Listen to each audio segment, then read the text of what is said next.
আসসালামু আলাইকুম এভরিওয়ান। কেমন আছো সবাই? তো আজকে ভৌত আলোক বিজ্ঞান চ্যাপ্টারের আমরা হচ্ছে দ্বিতীয় প্রবলেমটিকে সলভ করব।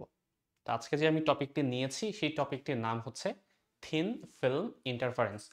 এই টপিকটি আমাদের ইন্টারমিডিয়েট বইয়ে ডিরেক্ট কিন্তু কোথাও দেয়া নেই।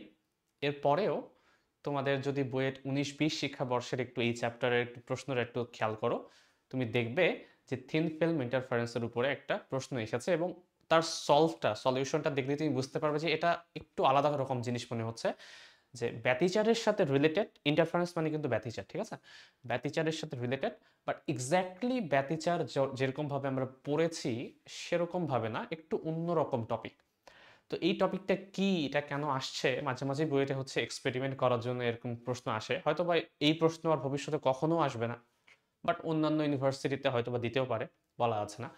তো এই কারণে আমি মনে করেছি যে যেহেতু এই টপিক নিয়ে প্রশ্ন এসে গেছে একবার, তো আমি এই টপিকটা নিয়ে একটু আলোচনা করি তোমাদের সামনে, এবং একটা ম্যাথের উপর বেসিস করে আমরা হচ্ছে আলোচনাটা আগাবো আজকে।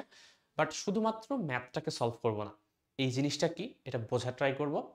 এর যে সূত্রটা, সেই সূত্রটা আসলো কিভাবে সেটা একেবারে প্রতিপাদন করব, একবারে বেসিক থেকে শুরু করে যতদূর আমাদের আইডিয়া আছে, তো সেটা থেকে শুরু করে একবারে প্রতিপাদন করব। দেন এই সূত্রটাকে বের করার পরে সেই সূত্রটাকে ইউজ করে আমরা আজকে একটা ম্যাথ সলভ করব। তো চলো, প্রথমত আমরা হচ্ছে যে ম্যাথটিকে আজকে সলভ করব সেই ম্যাথটিকে একবার দেখে নিই, এবং তার জন্য কি কি থিওরি জানা লাগে আমরা হচ্ছে এক এক করে ডিসকাস করবো সেগুলো। তো আমি যে আজকে প্রশ্নটা নিয়েছি সেই প্রশ্নটা যদি একবার তোমরা দেখো, এখানে এখানে বলা আছে a thin film of acetone, অ্যাসিটনের একটা থিন ফিল্ম যার হচ্ছে প্রতিসরণাঙ্কের মান দেয়া, এন মানে হচ্ছে প্রতিসরণাঙ্ক বোঝানো হচ্ছে, ঠিক আছে? 1.25 কোটস মানে কোটিং দেয়া আছে উপরে, এ থিক গ্লাস প্লেট, এদের মান দেওয়া 1.50, অর্থাৎ একটা মোটা গ্লাস প্লেটের উপরে একটা অ্যাসিটনের একটা ফিল্মের থিকনেস দেয়া আছে, এবং সেই থিকনেসটা হচ্ছে কত এটা বলা নেই এখনো।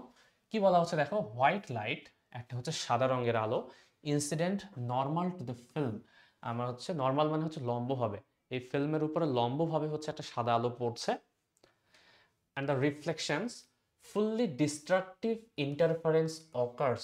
ডিস্ট্রাকটিভ ইন্টারফারেন্স মানে হচ্ছে ধ্বংসাত্মক ব্যতিচার সৃষ্টি হয়, কখন সৃষ্টি হয়?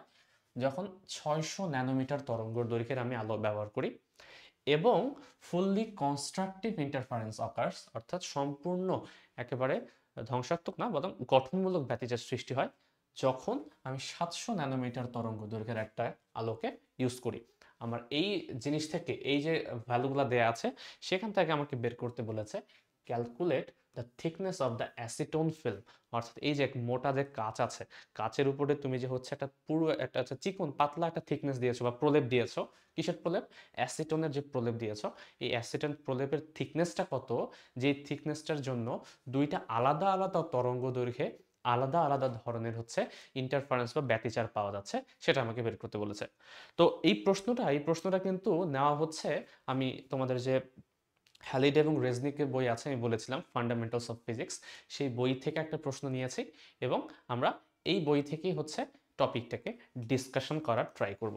তো চলো, এই ম্যাথটা তো আমি বোঝালাম কি করতে হবে আমাদের, সেটা আমরা বুঝে গেছি, বাট কিভাবে করব সেটা জানার আগে আমাদের জানতে হবে যে কোন সূত্রটাকে ইউজ করব। তো সেই সূত্রটা আমরা হচ্ছে একটু ডিসকাস করে নিব এই থিন ফিল্ম ইন্টারফারেন্স যে টপিকটি আছে সেই টপিকটাকে ইউজ করে। তো আমি হচ্ছে যেই ম্যাপটাতে যেই চিত্র দরকার সেই চিত্র আঁকিনি, কিন্তু এটা হচ্ছে নর্মাল বেসিক যে চিত্রটা থিন ফিল্ম ইন্টারফারেন্সের সেটা এঁকেছি, এবং সেটাকে ব্যবহার করে প্রথমত আমরা একটা সূত্র প্রতিপাদন করব, দেন হচ্ছে ওই ম্যাথের জন্য চিত্রটা দেখতে কেমন হবে সেটা আমরা পরবর্তীতে তাহলে ডিসকাস করে নিব। তো খেয়াল করো, এখানে হচ্ছে একটা জিনিস আমি অলরেডি এঁকে নিয়েছি যাতে করে সুবিধা হয়। এটা হচ্ছে একটা আমাদের থিন ফিল্ম। ফিল্ম মানে কি? ফিল্ম মানে হচ্ছে পাতলা একটা আবরণ বা পাতলা একটা প্রলেপের মতো। এই যে থিন ফিল্মটা, এটা হচ্ছে এতটুকু অংশ যেটা দেখানো হচ্ছে তোমার হলুদ অংশের মাঝে, এটি হচ্ছে ফিল্ম। দেখো, কোনো একটা জিনিসের মধ্যে একটা জিনিস আছে, তার মধ্যে যদি আলো আপতিত হয়, আলোর তিনটা ধরনের ঘটনা ঘটতে পারে। এক নাম্বার ঘটনা হচ্ছে সে আলোর প্রতিফলন ঘটতে পারে। ২ নম্বর ঘটনা হচ্ছে সেই যে আলো আছে তার প্রতিসরণ ঘটতে পারে, এবং থার্ড হচ্ছে এই যে আলোটা আছে তার শোষণ ঘটতে পারে। শোষণ আপাতত আমরা চিন্তা ভাবনা করছি না, আমি শুধুমাত্র দুইটা বিষয় ইন্টারেস্টেড, সেটি হচ্ছে যে একটা আলো একটা বস্তুর উপরে বা কোনো একটা তলের উপরে আপতিত হলো, আপতিত হওয়ার পর তার যে দুইটা ঘটনা, যে প্রতিফলন এবং প্রতিসরণ যদি ঘটে, তাহলে এই প্রতিফলন এবং প্রতিসরণের পরবর্তীতে যে তরঙ্গ দুইটা যে আলো তৈরি হচ্ছে এক্সট্রা, এই দুইটা আলো যদি কখনো গিয়ে আবার মিলিত হয়ে যায়, তাহলে কি তারা ব্যতিচার সৃষ্টি করতে পারবে কিনা। তো এটা আলোচনা করার আগে চলো আমরা একটু ব্যতিচার সম্পর্কে একটু আলোচনা করে নিই। আচ্ছা, ব্যতিচার কি ছিল? আশা করি তোমরা অনেকের মনে আছে তোমাদের। ব্যতিচার হচ্ছে আলোর এমন একটা ধর্ম, একটা তরঙ্গ ধর্ম, যে দুইটা আলাদা আলাদা তরঙ্গ যদি হচ্ছে একসাথে মিলিত হয়ে যায়, মিলিত হলে তারা উজ্জ্বল অথবা অন্ধকার এরকম কিছু ডোরা সৃষ্টি করে। এই যে ডোরা যে সৃষ্টি করার যে কনসেপ্টটা, এই যে ধর্মটা আলোর, সেটাকে আমরা ব্যতিচার বলি। তাহলে ব্যতিচারের মধ্যে মেইন যেটা জিনিস সেটা হচ্ছে একটা আলোর সোর্স থাকতে হবে। একটা ঠিক না, দুইটা আলোর সোর্স থাকতে হবে। বাট দুইটা আলোর সোর্সের মধ্যে কোনো ধরনের ডিফারেন্স থাকা যাবে না, কোনো ধরনের দশা পার্থক্য থাকা যাবে না। দশা বলতে হচ্ছে দুইটা হচ্ছে সেম বিস্তারের হতে হয়, সেম তরঙ্গ দৈর্ঘ্য বিশিষ্ট হতে হয়।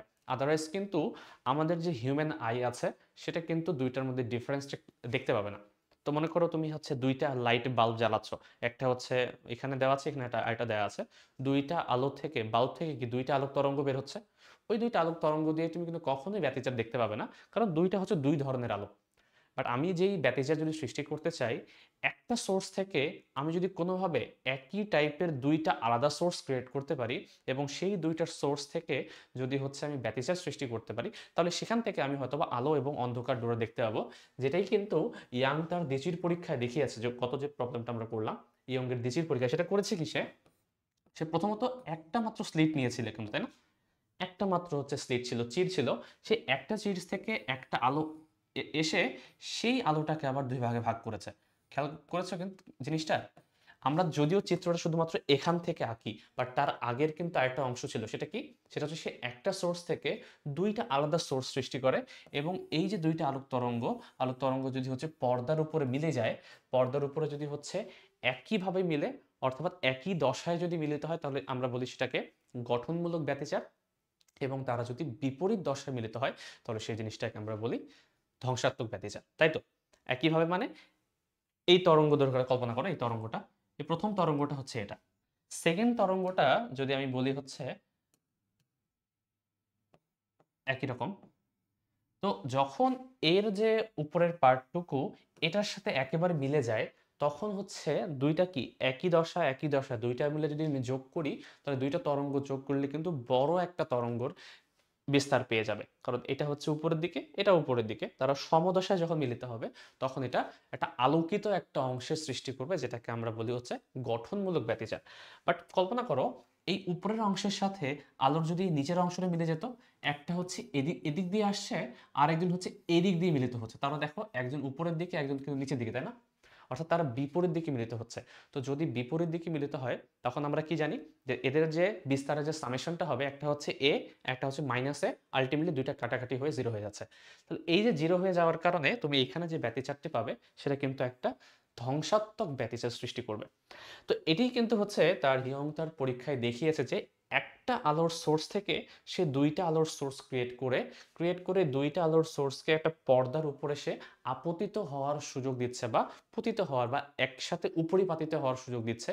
উপরিপাতিত হওয়ার সময় তারা যখন হচ্ছে একই দশায় মিলিত হয়, সেই জায়গাগুলোতে সে হচ্ছে একটা কি তৈরি করে, একটা আলোক উজ্জ্বল একটা সৃষ্টি করে, যেটাকে আমরা আলোক ডোরা বা আহ, আমরা গঠনমূলক ব্যতিচার বলি। অথবা যেখানে তারা বিপরীত দশায় মিলিত হয়, সেই জিনিসটাকে আমরা কি বলি, যে সেখানে একটা ধ্বংসাত্মক ব্যতিচার সৃষ্টি হচ্ছে। তাহলে এখন খেয়াল করো, এই যে ধ্বংসাত্মক ব্যতিচার সৃষ্টি হওয়া না হওয়ার সম্পূর্ণ কনসেপ্টটা ডিপেন্ড করছে দুইটা আলোর সোর্স আমাদের ক্রিয়েট করতে হবে, এবং দুইটা আলোর সোর্স হচ্ছে একই টাইপের হতে হবে। এখন ইয়ং তার দিচির পরীক্ষায় সে একটা সোর্স থেকে দুইটা আলো সৃষ্টি করেছিল। বাট এখানে আমি যে থিন ফিল্মের কথাটা বলছি, তাহলে এই থিন ফিল্মের মধ্যে যদি ব্যতিচার ঘটনাটা ঘটতে হয়, তাহলে এখানেও কিন্তু দুইটা তোমার আলোক সোর্স প্রয়োজন, তাই তো? কিন্তু আমি আবার বলছি দুইটা আলোক সোর্স আলাদা আলাদা হলে হবে না, একই জায়গা থেকে উৎপন্ন হওয়া যদি আলোক সোর্স হয় তাহলেই কেবল আমরা আমাদের চোখ দিয়ে সেটা আসলে উপলব্ধি করতে পারবো, এবং সেই ঘটনাটাই অ্যাকচুয়ালি এই থিন ফিল্মের মধ্যে হয়। কল্পনা করো এই যে এটা হচ্ছে বাতাস, ধরলাম আমি এটা হচ্ছে বাতাস, এটা হচ্ছে একটা ফিল্ম যার তোমার প্রতিসরণাঙ্ক ধরলাম আমি জানি মিউ, এর প্রতিসরণাঙ্কের ভ্যালু কত মিউ আমি জানি, এবং তারপর সে প্রতিফলিত হয়ে বা প্রতিসরিত হয়ে আবার বাতাসে চলে আসে। তো আমি এতটুকু কল্পনা করছি, ঠিক আছে? তাহলে এখন দেখো এই যে বাতাস থেকে ধরলাম একটা আলোর উৎস ছিল, এখানে হচ্ছে কোনো একটা আলো ছিল, এই আলো হচ্ছে আমি এই যে ফিল্মটা আছে এই ফিল্মের উপর হচ্ছে আপতিত করলাম, বা আমি আমি হচ্ছে আপতন করলাম এভাবে। তো এইভাবে যখন আলোটা আপতিত হলো, আপতিত হওয়ার পর আমরা বলছি এখানে দুইটা ঘটনা ঘটছে। একটা হচ্ছে কিছু পার্ট প্রতিফলিত হয়ে চলে যাবে এই দিক দিয়ে, আর কিছু পার্ট হচ্ছে প্রতিসরিত হয়ে এই ফিল্মের ভিতরে প্রবেশ করবে। এখন ফিল্মের ভিতরে যখন সে প্রবেশ করবে, প্রবেশ করার পর সে যখন ফিল্মের একবারে নিচের পার্টে আঘাত করবে, খেয়াল করো সে কিন্তু এটা উপরে একটা সারফেস আছে ফিল্মের, নিচের একটা সারফেস আছে। তো উপরের সারফেসে সে যখন আঘাত করবে সে উপরের সারফেস থেকে তো প্রতিফলিত হয়ে গেল, আর নিচের সারফেসে আসার পর সে কি আবার প্রতিফলিত হওয়ার সুযোগ পাবে না? এখান থেকেও কিন্তু সে প্রতিফলিতও হবে আবার প্রতিসরিতও হবে। কিন্তু আমার আসলে এতটুকু ডিসকাশনের জায়গা না, আমাদের টার্গেট হচ্ছে আজকে শুধুমাত্র থিন ফিল্ম নিয়ে ডিসকাশন করা। এই কারণে এই যে প্রতিসরণটা হচ্ছে পরবর্তীতে সেকেন্ড লেয়ার থেকে, এটা আমি আসলে আপাতত অগ্রাহ্য করবো, আমার এটা দেখার দরকার নেই। আমি শুধু দেখব যে দুইটা আলো আমি পাচ্ছি কিনা, তারা দুজনের মিলিত হওয়ার চান্স আছে কিনা। যদি তারা মিলিত হয় তাহলে সেখানে কিরকম ব্যতিচার সৃষ্টি হবে সেটা আমার টার্গেট। সেটা এখানে হচ্ছে দেখো আলো আসছে, প্রথম যে লেয়ারটা আছে প্রথম লেয়ার থেকে সে প্রতিফলিত হয়ে চলে যাচ্ছে, এবং প্রথম লেয়ার থেকে প্রতিসরণ হয়ে সে সেকেন্ড লেয়ারে আসছে। সেকেন্ড লেয়ার পর একটা পার্ট প্রতিসরিত হয়, এটা আমি বাদ দিচ্ছি আপাতত, কিন্তু প্রতিফলিতও তো হয় আবার। প্রতিফলিত হয়ে সে আবার ফার্স্ট লেয়ারে এসে আবার সে প্রতিসরণ হয়ে বাঁকা হয়ে চলে যাচ্ছে। তাহলে দেখো এই যে এখানে যে সূর্য ছিল বা যে কোনো একটা আলোক সোর্স ছিল তোমার, সেই আলোক সোর্স থেকে একটা আলো ক্রিয়েট হলো, সেই আলোটা একটা প্রতিফলিত হয়ে ডিরেক্ট চলে গেল, আরেকটা প্রতিসরণের পর আবার প্রতিফলিত হয়ে আরেকটা আলোর সোর্স তৈরি করলো। তাহলে দেখো এক আলো থেকে কিন্তু তুমি এখন দুইটা আলো পাচ্ছ। এখন এই দুইটা আলোক রশ্মি পরবর্তীতে গিয়ে যদি মিলিত হয় তাহলে সে হয় ধ্বংসাত্মক অথবা উজ্জ্বল অর্থাৎ গঠনমূলক ব্যতিচার সৃষ্টি করতে পারে। এখন ডিপেন্ড করছে এই দুইজন কিভাবে গিয়ে মিলিত হচ্ছে। এখন এখানে তুমি পর্দা রাখতে পারো, অথবা তুমি যদি চোখ দিয়ে দেখতে চাও তাহলে তোমার চোখও থাকতে পারে এখানে। কল্পনা করছি আমার চোখ আছে এখানে, ঠিক আছে? পর্দা থাকলে পর্দায় দেখতে পাবা, অথবা তুমি চোখে দেখতে পাবে। সাধারণত থিন ফিল্মগুলো খালি চোখে দেখতে পাওয়া যায়।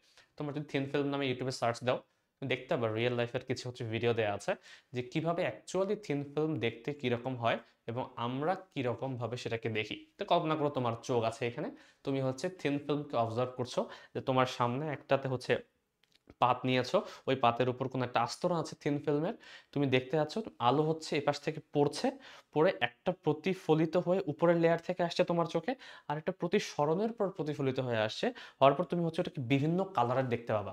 আর কালার কেন দেখা যায়? এটা তো তোমরা স্পেকট্রাম যে কনসেপ্ট আছে সেটা তোমার আগে থেকে জানো, যে বর্ণালী যে কনসেপ্টটা, যে 380 থেকে 780 ন্যানোমিটারের মধ্যে যদি আলোটা হয় তবে তো আমি দেখতে পাবো অবশ্যই, এবং সেই তরঙ্গ দৈর্ঘ্যের ভ্যালুটা কত তার উপর ডিপেন্ড করে ওই জিনিসটা কি কালারের হবে সেটা তুমি দেখতে পাবে, ঠিক আছে? তো অত ডিটেলস আমরা যাব না। আমাদের টার্গেট হচ্ছে এই যে দুইটা আলোক রশ্মি সৃষ্টি হলো, এই দুইটা আলোক রশ্মি কি এখন ব্যতিচার সৃষ্টি করতে পারে কি পারে না? যদি পারে তাহলে কিভাবে এই ব্যতিচারের সূত্রটা আমরা নিয়ে আসব সেটা আমার প্রতিপাদন করার ইচ্ছা।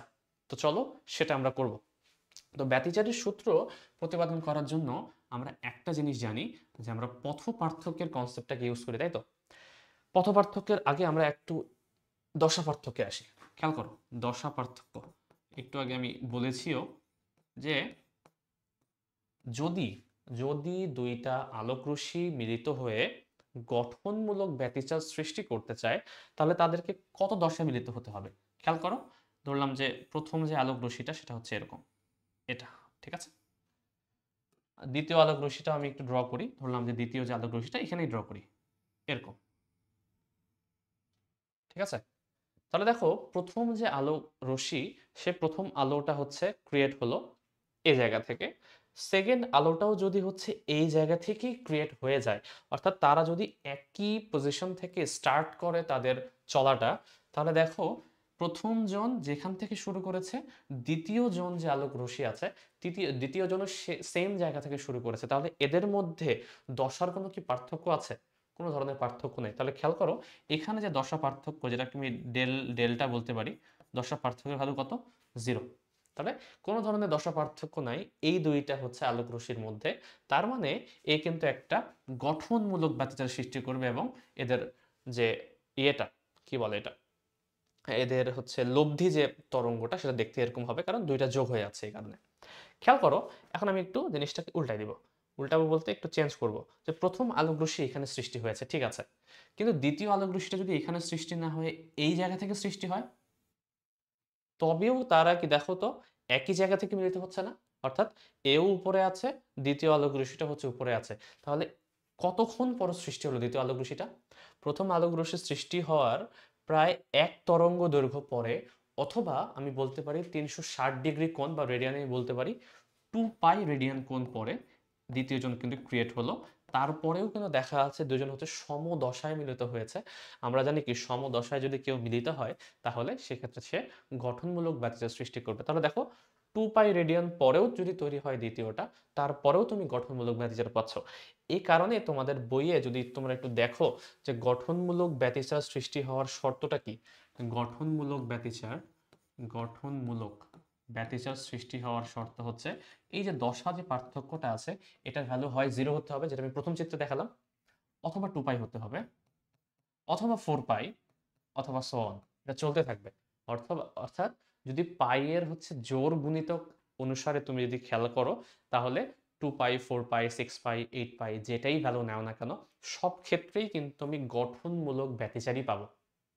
সেম জিনিসটা আমি যদি এখন আলোচনা করি হচ্ছে ধ্বংসাত্মক ব্যতিচারের জন্য, যে আমি যদি ব্যতিচার ধ্বংসাত্মক পেতে চাই, তাহলে দুইটা যে আলোক তরঙ্গ সৃষ্টি হলো এখানে, সে আলোক তরঙ্গের মধ্যে কিরকম দশার ডিফারেন্স থাকতে হবে।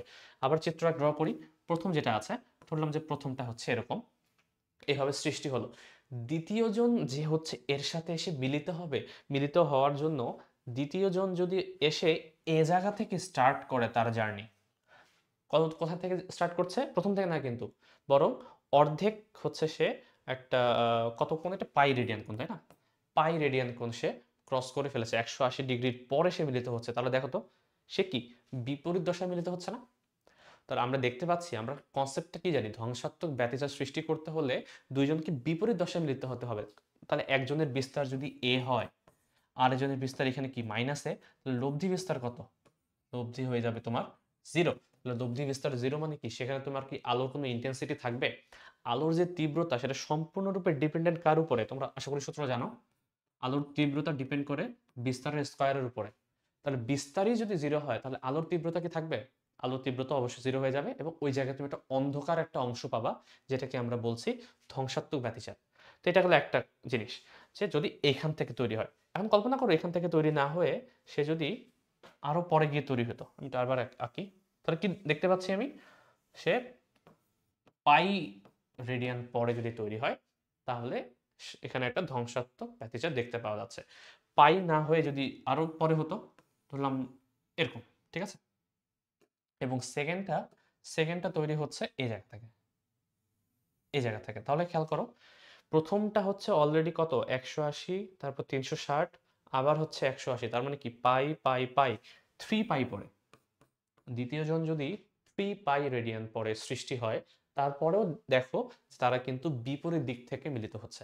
তার মানে দুইটা আলো যদি হচ্ছে 3 পাই রেডিয়ান পরেও মিলিত হয়, তারপরেও তাদের মধ্যে ধ্বংসাত্মক ব্যতিচার দেখতে পাওয়া যায়, এবং ধ্বংসাত্মক ব্যতিচার দেখতে পাওয়া যাওয়ার কারণ হচ্ছে তাদের বিপরীত দশায় মিলিত হওয়া। তার মানে দেখো এখান থেকে ধ্বংসাত্মক ব্যতিচার সৃষ্টি হওয়ার একটা হচ্ছে আমি সূত্র পাচ্ছি, যে ধ্বংসাত্মক ব্যতিচার যদি সৃষ্টি হতে চায়, তাহলে ডেল যে দশা পার্থক্যের ভ্যালুটা, সেটা হয় পাই হতে হবে, অথবা 3 পাই হতে হবে, অর্থাৎ বেজোড় গুণিতক, অর্থাৎ 5 পাই হতে হবে, সো অন, এটা চলতে থাকবে, ঠিক আছে।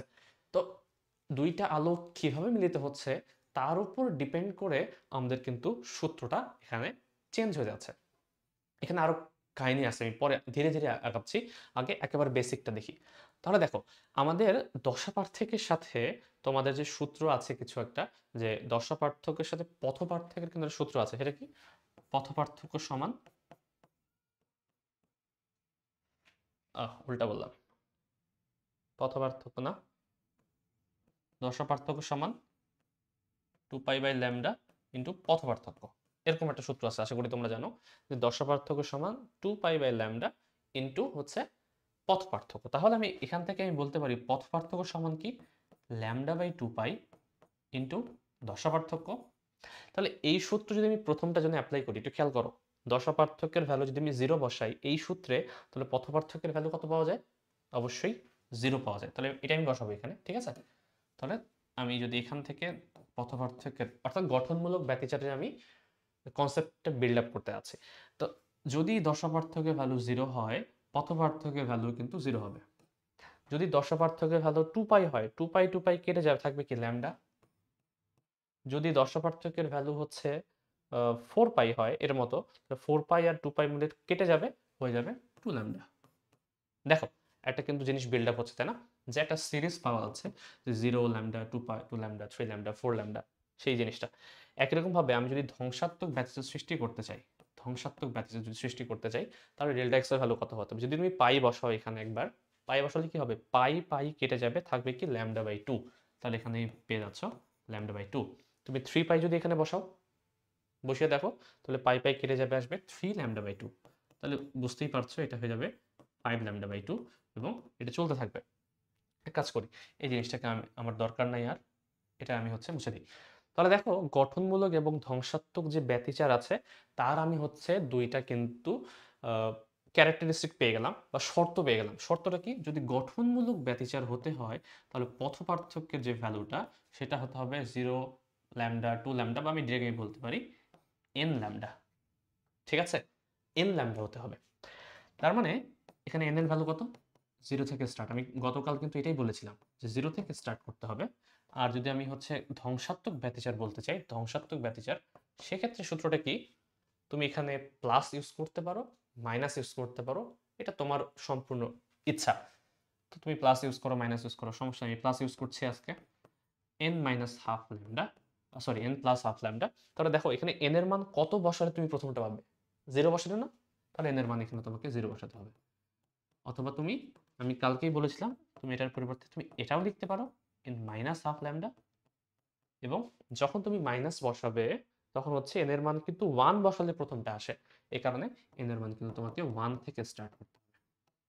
তো আশা করি এই জিনিসটা বোঝাতে পেরেছি, যে যদি দুইটা তরঙ্গ একসাথে মিলিত হয় বা মিলিত হতে চায়, তারা যদি হচ্ছে একইভাবে স্টার্ট করে তাদের জার্নি, তাহলে কিন্তু তাদের যে সূত্রটা, যে গঠনমূলক ব্যতিচার সৃষ্টি হওয়ার শর্তের জন্য তাদের সূত্র হবে এটা, ধ্বংসাত্মক ব্যতিচার সৃষ্টি করার জন্য তাদের যে শর্ত সেটা হবে এটা অথবা এটা। এটা হচ্ছে আপ টু ইউ যে তুমি কোনটাকে ইউজ করবে। তো এতটুকু পর্যন্ত আমাদের বইয়ে দেয়া আছে। যেটা দেয়া নাই সেটা এখন আমরা ডিসকাশন করব, যে যদি স্টার্টিংটাই তাদের এরকম না হয় তাহলে সমস্যাটা কি হবে? স্টার্টিংটা এরকম না হয় মানে আমি কি বলতে চাচ্ছি? আমি বলতে চাচ্ছি যে প্রথম যে তরঙ্গটা আছে সে তো এইভাবে স্টার্ট করলো তার জার্নি, কোনো সমস্যা নেই। বাট দ্বিতীয় যে তরঙ্গ যে তার সাথে মিলিত হতে চায়, সে তার জার্নিটা এভাবে স্টার্ট করলো না, সে স্টার্টই করলে এভাবে, করতেই পারে, তা করতেই তো পারে, এবং এটা করে অ্যাকচুয়ালি। এই যে থিন ফিল্মের ইন্টারফারেন্স যে কনসেপ্টটা আছে, সেখানে এটা হয়, মাঝে মাঝে হয়, সবসময় হয় না, মাঝে মাঝে এটা হয়। সেটা হচ্ছে কোন কোন ক্ষেত্রে আমি বলে দিব। কি কি হয়, যে প্রথমজন যেভাবে স্টার্ট করে, যদিও তারা একই সোর্স থেকে উৎপন্ন, একই সোর্স থেকে উৎপন্ন হওয়া সত্ত্বেও প্রথমজন যেভাবে স্টার্ট করে তার জার্নি, দ্বিতীয় যে আলোটা সেটা যদি আগে থেকেই বিপরীত দশায় থাকে, তাহলে আমি যে শর্তগুলা পড়লাম এটা কি একটাও খাটবে? সব তো উল্টে যাবে, কনসেপ্টটাই চেঞ্জ হয়ে যাচ্ছে। দেখো এখন তুমি খেয়াল করো, এই দুইটা আলোকে তুমি মার্চ করো একসাথে। আমি বলছি যে এই দুইটা আলোককে বেস করে আমি এখন গঠনমূলক ব্যতিচার পেতে চাই। তুমি কখন পাবে গঠনমূলক ব্যতিচার? আমি যদি বলি এই আলোটার সাথে এই আলোটাকে আমি অ্যাড করে দিব, অ্যাড করে দিই একটু, দেখো তো, যদি তাদের পথপার্থক্যের ভ্যালু 0 আসতো, বা দশা পার্থক্যের ভ্যালু যদি 0 আসে, তাহলে কি তারা গঠনমূলক ব্যতিচার সৃষ্টি করছে? যেটা একটু আগে করছিল কিন্তু। দশা পার্থক্যের ভ্যালু যখন 0 তখন গঠনমূলক সৃষ্টি করছিল। কারণটা কি? কারণটা তারা একইভাবে স্টার্ট করছিল তাদের জার্নি। বাট এই দুইটা তরঙ্গ একইভাবে স্টার্ট না করার কারণে দশা পার্থক্যের মান যখন 0 তখন কিন্তু সে গঠনমূলক না, বরং ধ্বংসাত্মক ব্যতিচার দিচ্ছে আমাকে। সেম হচ্ছে উল্টা হয়ে যাবে এর পরেরটার জন্য, যে দ্বিতীয় যে তরঙ্গটা আছে, এই যে তরঙ্গটা আছে, এই তরঙ্গটা এখান থেকে স্টার্ট না করে এখান থেকে যদি স্টার্ট করতো, খেয়াল করো এখন চিত্রটা আলাদা, ঠিক আছে? যে এখান থেকে স্টার্ট না করে তাদের মধ্যে এখন দশা পার্থক্যের মান 0 না, তাদের মধ্যে যদি দশা পার্থক্যের মান এখন 0 না হয়ে পাই হয়, তাই তো? পাই না? দশা পার্থক্যের মান যদি পাই হয়, একটু আগে কি ছিল? দশা পার্থক্য যখন পাই ছিল আমার, তখন ধ্বংসাত্মক হতো, কারণ তারা বিপরীত দিক থেকে মিলিত হতো। বাট এখন কি সেটা হচ্ছে? এখন কি তারা বিপরীত দিকে মিলিত হচ্ছে? তারা উল্টা দিকে মিলিত হয়েছে, সেটা আলাদা কেস। বাট তারা তো একই ডিরেকশনে আছে, তার মানে কি এদের বিস্তারটা কি, লব্ধি বিস্তারটা কি বড় হয়ে যাবে না আগের থেকে? তার মানে দেখো, এটা কিন্তু পাই যখন হচ্ছে তখন আর ধ্বংসাত্মক পাওয়া যাচ্ছে না, বরং গঠনমূলক পাওয়া যাচ্ছে। কি অদ্ভুত একটা ইন্টারেস্টিং বিষয় না? তোমার সম্পূর্ণ যা যা জানা ছিল এতদিন সূত্র, সব চেঞ্জ হয়ে যাচ্ছে কখন? যখন দুইটা আলোক তরঙ্গ তাদের স্টার্টিং জার্নিটাই হচ্ছে উল্টোভাবে শুরু করে, তখন গঠনমূলক এবং ব্যতিচারের যে আর ধ্বংসাত্মক ব্যতিচারের যে কনসেপ্টটা, এটা হতে চেঞ্জ হয়ে যাবে। তাহলে এই সূত্র অ্যাপ্লিকেবল, ইয়েস, অবশ্যই অ্যাপ্লিকেবল, বাট কখন? আমি এটাকে আমার হিসেবে নাম দিচ্ছি স্টার্টিং সেম যদি হয়। কি স্টার্টিং? তারা যদি হচ্ছে স্টার্টিংটা একই দশা থেকে শুরু করে, অর্থাৎ প্রথম জন এভাবে শুরু করেছে উপরের দিক থেকে, দ্বিতীয় জন উপরের দিক থেকেই শুরু করেছে। স্টার্টিং যদি সেম হয় তাহলে এরকম হবে, বাট তাদের যদি স্টার্টিং ডিফারেন্ট হয়, তার পুরো সূত্রটা উল্টে যাবে। সেটা কি হয়ে যাবে? গঠনমূলক ব্যতিচারের জন্য এখন সূত্র হয়ে যাবে, একটু আগে ধ্বংসাত্মকের জন্য যেটা পড়েছি সেটা হয়ে যাবে এখন গঠনমূলকের, আর ধ্বংসাত্মকের জন্য যেটা পড়েছি সেটা হয়ে যাবে গঠনমূলকের। অর্থাৎ দেখো, গঠনমূলকের জন্য তাহলে ডেল্টা এক্স এর সূত্রটা আসবে n মাইনাস হাফ ল্যামডা বা n প্লাস হাফ ল্যামডা, যে কারো ইচ্ছা যেটা ইউজ করতে পারো, কোনো সমস্যা নেই। এখানে 1 থেকে শুরু করতে হবে আর এখানে 0 থেকে শুরু করতে হবে, ঠিক আছে? তাহলে অথবা হচ্ছে ধ্বংসাত্মকের সূত্রটাও চেঞ্জ হয়ে যাবে, এখন ডেল্টা এক্স হয়ে যাবে এখন n ল্যামডা, যেখানে n এর মান 0 থেকে স্টার্ট। দেখো, তোমাদের যতটুকু জানা জিনিস ছিল সেটা আমি চেঞ্জ করে দিলাম। কিভাবে? যে যদি দুইটা আলোক তরঙ্গের স্টার্টিংটা সেম না হয়, চেঞ্জ হয়ে যায়, তাহলে এই ঘটনাটা ঘটতে পারে। তো এটাকে আমি সেকেন্ড কন্ডিশন আমার দিই, যে স্টার্টিং এদের যদি ডিফারেন্ট হয়, ডিফারেন্ট বলতে বিপরীত দশা যদি তারা স্টার্ট করে, এবং আমাদের এই যে আলো আছে, এই ইন্টারফারেন্স পড়ার জন্য একটা জিনিস আমাদেরকে এখন মাথায় রাখতে হবে, বুঝতে হবে। এটার জন্য আমি একটা রিয়েল লাইফ এক্সাম্পল দিই আগে। বাসায় করো, আমি আঁকি, একটা ড্র করি। মনে করো তোমার কাছে দেয়াল আছে একটা, এই দেয়ালের এক প্রান্তে তুমি হচ্ছে একটা রশি লাগিয়েছো, ঠিক আছে? এটা কি? রশি। এই রশিকে তুমি নাড়া দিবা, এভাবে নাড়া দিবা। নাড়া দিলে কি হবে? একটা তরঙ্গ তৈরি হবে না? একটা এরকম তরঙ্গ তৈরি হবে, দেখবা এই তরঙ্গ তৈরি হয়ে সে হচ্ছে এখানে ধাক্কা লাগছে, ঠিক আছে? ধাক্কা খেলো এই দেয়ালে, বড় একটা দেয়াল। এই দেয়ালকে তুমি চাইলে তো মুভ করতে পারবে না, তাই না? রশি দিয়ে এভাবে নাড়া দিলা, এই রশিটা হচ্ছে এভাবে হচ্ছে গিয়ে এখানে ধাক্কা দিল। সে যখন ব্যাক করবে, এই রশিটা যখন ব্যাক করবে, আমি জাস্ট চাচ্ছি তোমরা এটা এক্সপেরিমেন্ট করে দেখো, যে এই রশিটা যখন ব্যাক করবে, সে ব্যাক করে কি হবে? সে কি একই দিক থেকে ব্যাক করে নাকি উল্টা দিক থেকে ব্যাক করে? যদি এই জিনিসটা একবার এক্সপেরিমেন্ট করে দেখো তোমরা, তাহলে আমি এখন যা কথাগুলো বলবো সেগুলো তোমাদের বিশ্বাসযোগ্য হবে, আদারওয়াইজ বিশ্বাস করতে ইচ্ছা করবে না আর কি। জিনিসটা দেখো, এটা যে ঘটনাটা বললাম আমি, এটা অ্যাকচুয়ালি এটাই হয়, যে আমি যখন একটা তরঙ্গ যদি যেতে যেতে সে হচ্ছে যেই মাধ্যমে চলছিল তার থেকে ঘন কোনো মাধ্যম বা ঘন বা কোনো ভারী কোনো জিনিসের ধাক্কা পায়, এ ধাক্কা পেলে সে যখন ব্যাক করে, ব্যাক করার সময় সে যে দশায় ব্যাক করছিল সে সেম জায়গাগুলোকে বিপরীত দশায় ব্যাক করা শুরু করে। কথাটা মনে রাখো, যে কোনো একটা তরঙ্গ, সেটা যে কোনো যান্ত্রিক তরঙ্গ হতে পারে, আলোক তরঙ্গ হতে পারে, সবার জন্যই সত্যি, যে কোনো একটা তরঙ্গ কোনো মাধ্যমে যাচ্ছিল, যেতে যেতে সে হচ্ছে যদি আঘাত পায়, কোনো একটা জায়গায় হচ্ছে ধাক্কা পায়, ধাক্কা পেয়ে আবার ফেরত আসে, ফেরত আসার সময় সে যেই দশায় যেই পয়েন্টকে আঘাত টাচ করে গেছিল সে সেম পয়েন্টগুলোতে আসার সময় বিপরীত দিক থেকে টাচ করে। সেম জিনিসটা এই জায়গায় ঘটবে। আমি ধরে নিয়েছিলাম যেটা হচ্ছে বাতাস, ধরলাম এটা হচ্ছে হালকা একটা মাধ্যম, ঠিক আছে, এটা হচ্ছে ঘন একটা মাধ্যম। তো যখনই কোনো একটা তরঙ্গ, সেটা মেকানিক্যাল কোনো তরঙ্গ হতে পারে অথবা যে কোনো হচ্ছে একটা আলোক তরঙ্গ হতে পারে, সে যদি হালকা মাধ্যম থেকে এসে ঘন মাধ্যমের কোনো একটা সারফেসে আঘাত পায়, সে যখন আঘাত পাবে এবং সে যখন রিফ্লেক্ট করে ব্যাক করে, রিফ্লেক্ট করে যখন সে ব্যাক করে, তাহলে সে যদি হচ্ছে এই দিক থেকে আসছিল, সে এখন উল্টা দিক থেকে যাওয়া শুরু করবে। বোঝা গেছে যে এখানে কিন্তু এক্সট্রা একটা পাথের ডিফারেন্স পাওয়া যাচ্ছে। কারণ কি, সে যে দিক থেকে আসছিল সে সেদিকে যাবে না, সে উল্টা দিক থেকে এখন ব্যাক করা শুরু করে। অর্থাৎ তার স্টার্টিং যদি হচ্ছে উপরের দিক থেকে হয়, সে যখন হচ্ছে ব্যাক করবে তার স্টার্টিংটা উল্টে যাবে, সে স্টার্টিংটা আর উপরের দিক থেকে না হয় নিচের দিক থেকে হবে। দেখো আমি এভাবে এঁকেছি, কিন্তু নিচের দিক থেকে হবে। সে যদি উপর দিক থেকে স্টার্টিং করে, সে যখনই হচ্ছে রিফ্লেক্ট করার সময় ব্যাক করে চলে আসবে, আবার সেম মাধ্যমে চলে আসবে, এই রশিটার মতো সে যখন ব্যাক করে আবার সেম মাধ্যমে চলে আসবে, সে কিন্তু বিপরীত দিক থেকে টাচ করে করে চলে যাবে। তাহলে খেয়াল করো, এখানে যে দুইটা ঘটনা ঘটছে, দুইটা আলোক রশ্মি আর সেম আলোক রশ্মি থাকছে না।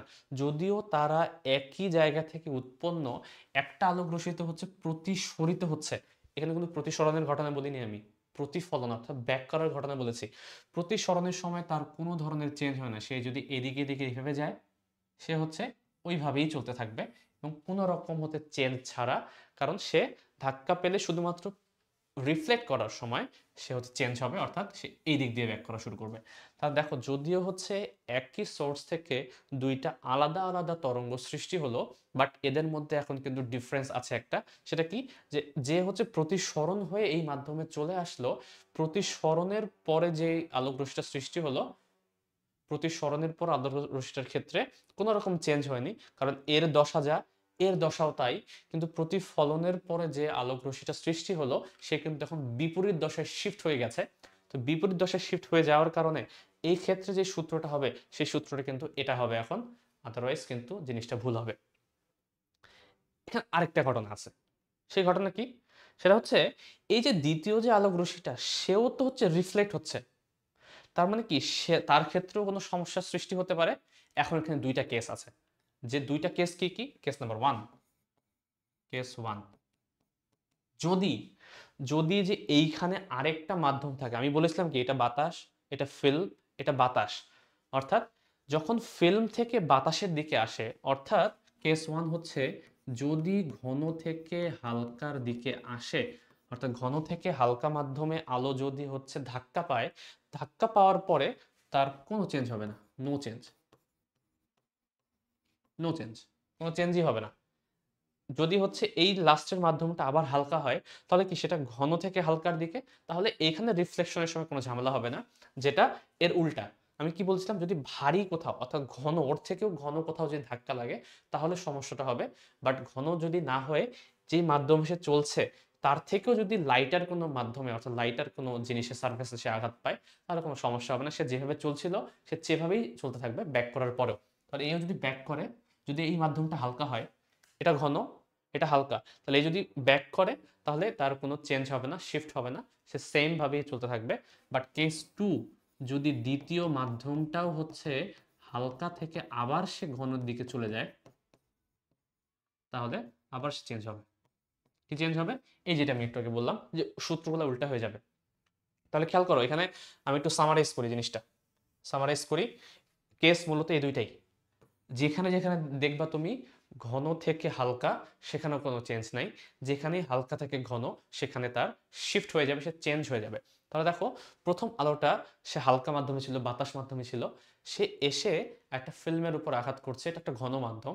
সে যখন আঘাত করছে, আঘাত করার সময় সে যেহেতু হালকা থেকে ঘনের দিকে আসছে, তখন যে আলোটা রিফ্লেক্ট হয়ে চলে যাবে, তার মধ্যে একটা চেঞ্জ দেখতে পাওয়া যাবে, যে সে হচ্ছে উল্টা হয়ে যাবে। অর্থাৎ তার যে দশা পার্থক্য, এক্সট্রা একটা তার মধ্যে দশা পার্থক্য সৃষ্টি হবে, সেটা হচ্ছে λ/2 দশা পার্থক্য, তাই না? সরি, দশা পার্থক্য হচ্ছে পাই দশা পার্থক্য। আর আমরা জানি পাই যদি দশা পার্থক্য হয়, তাহলে পথ পার্থক্যের মান কত হয়, λ/2 হয়। এটাই তো হচ্ছে। তাহলে এই জিনিসটা দেখতে পাওয়া যাবে। বাট যখন কেউ হালকা থেকে ঘনর মধ্যে আসবে তখন তার মধ্যে কোনো রকম হচ্ছে, সরি উল্টা বললাম, যখন সে ঘন থেকে হালকার মধ্যে আসবে তখন তার মধ্যে কোনো রকমের চেঞ্জ হবে না, যেটা হচ্ছে সেকেন্ড লাইটটার ক্ষেত্রে। যে যখন সে ইয়ে হয়ে গেল, প্রতিসরণ হয়ে গেল, প্রতিসরণে কোনো ঝামেলা নেই, যেভাবে আসছিল সেভাবে চলে যাবে। প্রতিসরণের পর সে যখন আবার প্রতিফলন করবে, এই প্রতিফলনের স্থানটা যদি এই মাধ্যমটা হচ্ছে এর থেকেও ঘন হয়ে যেত, এটা আমি বাতাস ধরেছি, বাট এই মাধ্যমটা যদি এর থেকেও ঘন হয় তাহলে এই আলোটার ক্ষেত্রেও কিন্তু আরেকবার চেঞ্জ হয়ে যাবে, উল্টা হয়ে যাবে। তাহলে দেখো, এটা আমি বলছি হালকা, এটা হচ্ছে ঘন, এটা হচ্ছে হালকা। তাহলে প্রথম আলোটা যেহেতু হালকা থেকে ঘন, তার মানে এর মধ্যে চেঞ্জ হবে, এর চেঞ্জ হয়ে যাবে, উল্টে যাবে। আর দ্বিতীয়টা যেহেতু ঘন থেকে হালকা, তার মানে এর মধ্যে কোনো ধরনের চেঞ্জ আসবে না, নো চেঞ্জ। ঠিক আছে, এর মধ্যে চেঞ্জ আসবে না, অর্থাৎ নর্মাল ভাবে সে চলবে। কিন্তু মনে করো এটা হালকা, এটা ঘন, এটা হালকা না, এটা আরো ঘন, মানে এ যত ঘন ছিল তার থেকেও যদি ঘন হয়, তাহলে এর মধ্যে তো চেঞ্জ পাওয়া যাবে কারণ হালকা থেকে ঘনতে আসছে। বাট এ যেহেতু ঘন থেকে ঘনতর বা বেশি ঘনতে আসছে, এ কারণে এখানেও একটা চেঞ্জ পাওয়া যাবে। তাহলে তখন কি হবে, যদি দুইটাই চেঞ্জ হয়ে যায় তাহলে সূত্রটা কি হবে, সূত্রটা কি এটা হবে না, সূত্রটা আবার প্রথমটাতে ব্যাক করবে। বুঝতে পারছো, যে কোনো একজন যদি চেঞ্জ হয় তাহলে সূত্রটা উল্টে যাচ্ছে, বাট দুইজনই যদি চেঞ্জ হয়ে যায়, অর্থাৎ প্রথম স্টার্টিং তাদের ছিল এরকম, সরি, স্টার্টিং তাদের ছিল, ধরলাম আমি, এটা মুছে দিই একটু, ঠিক আছে, স্টার্টিং তাদের ছিল হচ্ছে এরকম, এরকম হচ্ছে তাদের স্টার্টিং। প্রথমজন হালকা থেকে ঘনতে আসার সময় উল্টে গেল, উল্টে গেল। দ্বিতীয়জন যেটা আছে সেটাও হচ্ছে ঘন থেকে আরো ঘনতে আসার সময় সে উল্টে গেল। তো দুইজনই যদি উল্টে যায় তাহলে দেখো তারা কিন্তু জিরো যে পজিশন আছে সেখান থেকেই সে মিলিত হওয়ার সুযোগ পাচ্ছে, অর্থাৎ একই ডিরেকশনে মিলিত হচ্ছে। তার মানে একই ডিরেকশনে মিলিত হলে গঠনমূলক আর ধ্বংসাত্মকের যে সূত্রটা, সেটা আগের যেটা তোমরা বইয়ে পড়েছো সেটাই থেকে যাবে, সূত্রে কোনো ধরনের চেঞ্জ আসবে না। ঠিক আছে, তাহলে কি কি পড়লাম আমরা? প্রথম বেসিকটা আমরা পড়লাম যে ব্যতিচারের কনসেপ্টটা কি, এবং ব্যতিচারের জন্য আমরা সূত্রটা বের করার ট্রাই করলাম, একটা হচ্ছে এন ল্যামডা, একটা হচ্ছে এন মাইনাস হাফ ল্যামডা। ঠিক আছে, এতটুকু শিখলাম।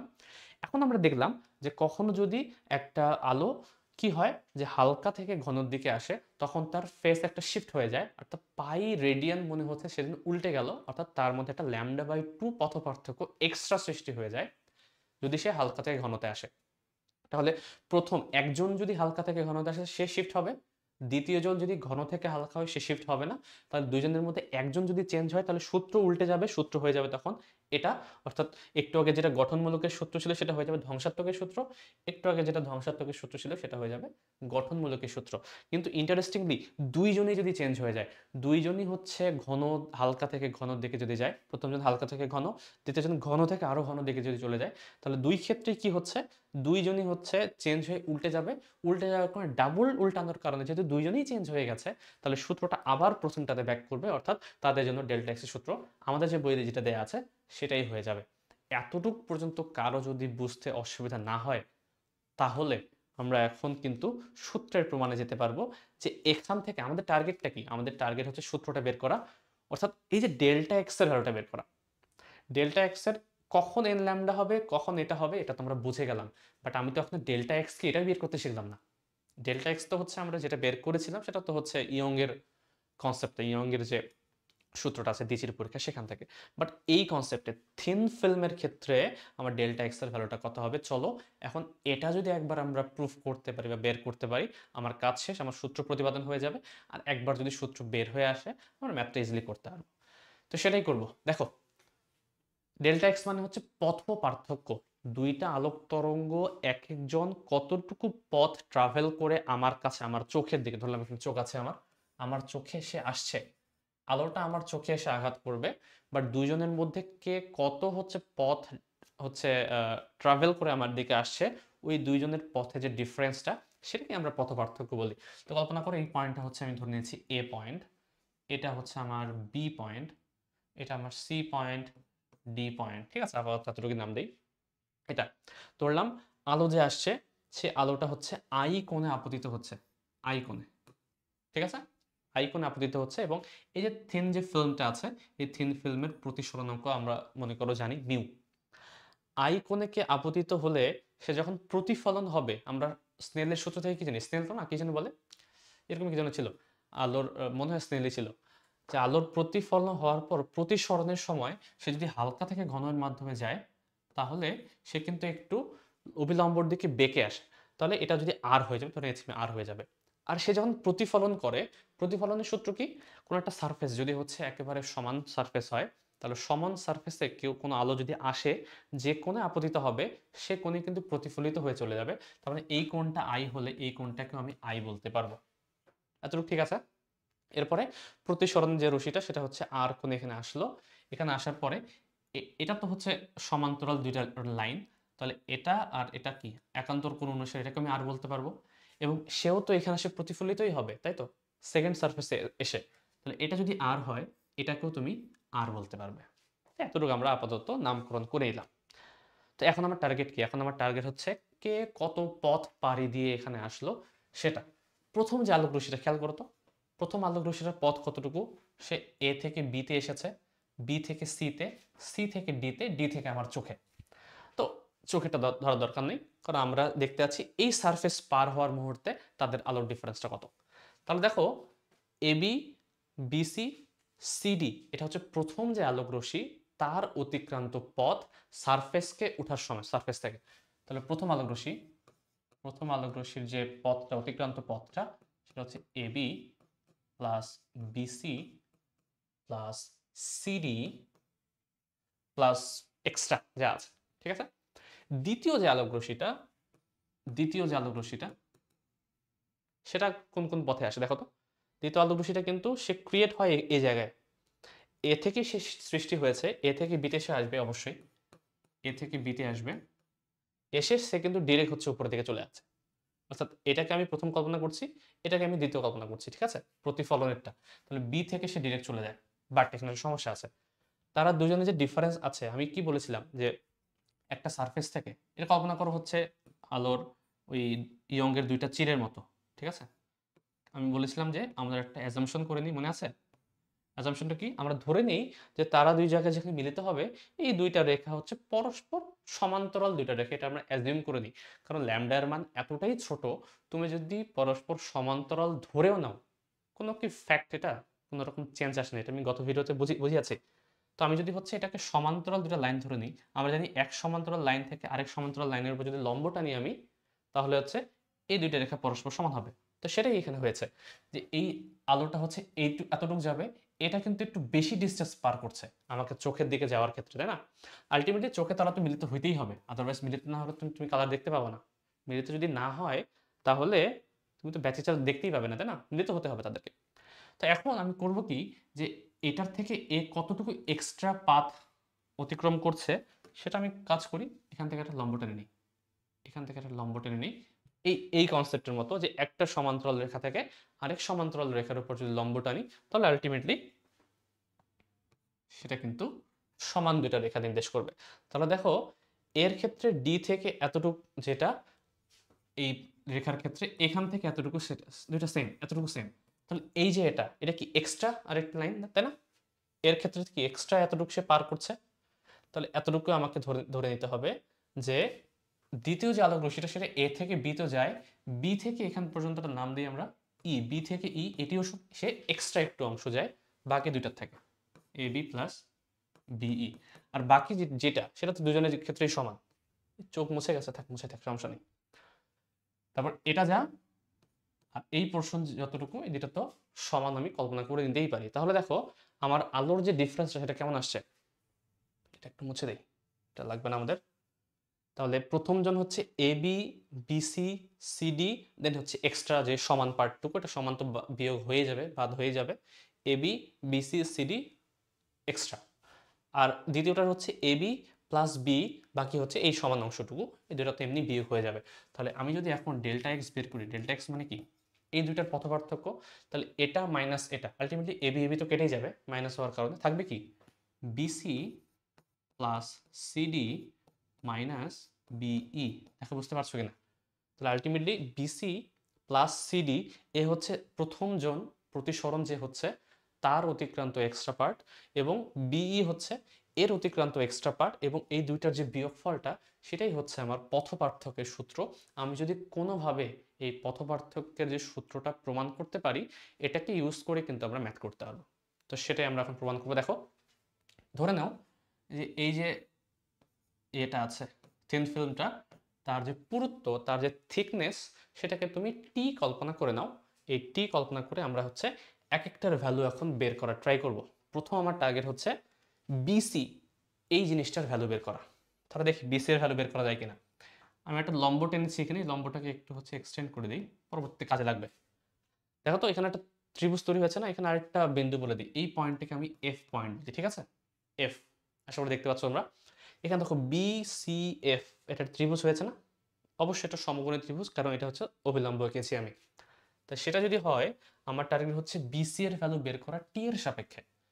তাহলে আমি এই সমকোণী ত্রিভুজে, এটা হচ্ছে আমার অতিভুজ, এটা যদি হচ্ছে কোণ হয় তাহলে সিএফ হবে আমার ভূমি। তাহলে আমি ভূমি সমান কি বলতে পারি, বা কস আর সমান, দেখো তো কি বলা যায়, কস আর সমান ভূমি বাই অতিভুজ, অর্থাৎ সিএফ বাই বিসি। এখানে দেখো তো সিএফ, এটা মানেই তো আমি হচ্ছে থিকনেস বলতে পারি, টি বলতে পারি। তাহলে সিএফ সমান যদি টি বলি আমি, তাহলে বলা যায় বিসি সমান, অর্থাৎ বিসি সমান টি বাই কস আর। সেম না? দেখো তো, বিসি সমান আমি টি বাই কস আর বলতে পারবো না? সেম জিনিসটা আমি কি সিডি এর ক্ষেত্রে বলতে পারবো? তুমি যদি এই ত্রিভুজটা কল্পনা করো, সিডি আর হচ্ছে এফ, সিডি এফ, এই ত্রিভুজের ক্ষেত্রে তুমি কি বলতে পারবে? আগের মতোই কস আর সমান ডিএফ তোমার হচ্ছে ভূমি হবে, আর সিডি হচ্ছে কি হবে? অতিভুজ হবে।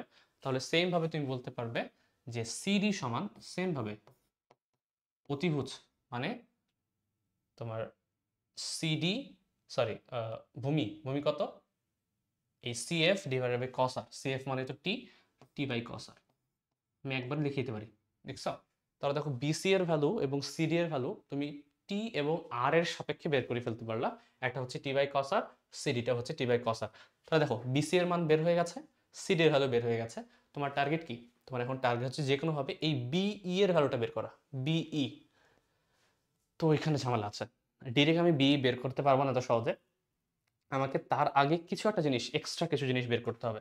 তো চলো, বিই বের করার আগে আমি কিছু জিনিস বের করি। কি কি বের করব? বিই বের করার আগে আমি একটু ট্রাই করি বিএফ বের করা। আর বিএফ ডিএফ সেম হবে, আমি বুঝতে পারছি, দেখি।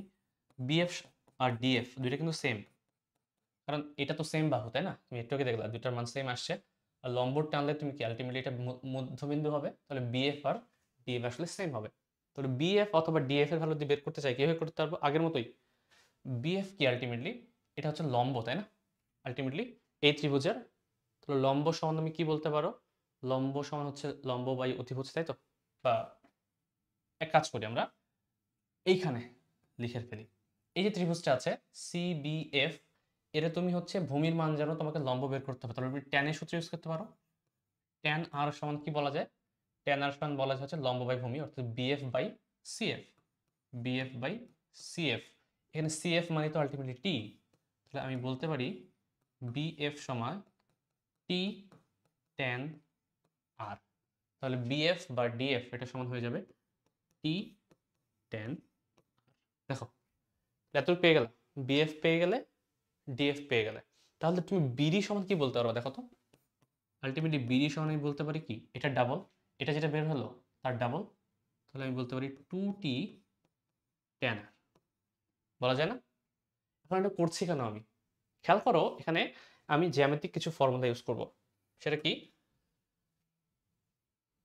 দেখো এখানে এই যে ত্রিভুজটা তৈরি হয়েছে বিইডি, এই ত্রিভুজের মধ্যে এই কোণটা তুমি জানো আই, মানে বাইরের কোণটা।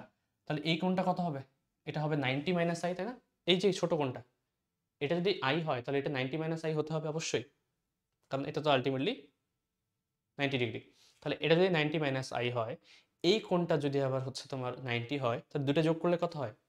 180 মাইনাস আই। তাহলে এই কোণটা কত হলে এই ত্রিভুজটা 180 ডিগ্রি হবে? অবশ্যই আই হতে হবে এটা। এই কোণটা যে আই, এটা তুমি বুঝতে পারছো না? এটা দেখো, এটা যদি আই বুঝতে পারা যায়, তাহলে আমি বিডি কে ইউজ করে এখন আমার বিই এর ভ্যালু বের করব, যেটা আমার মিসিং ছিল তখন। বিই এর ভ্যালু আমি বের করব কাকে ইউজ করে, বিডি কে ইউজ করে।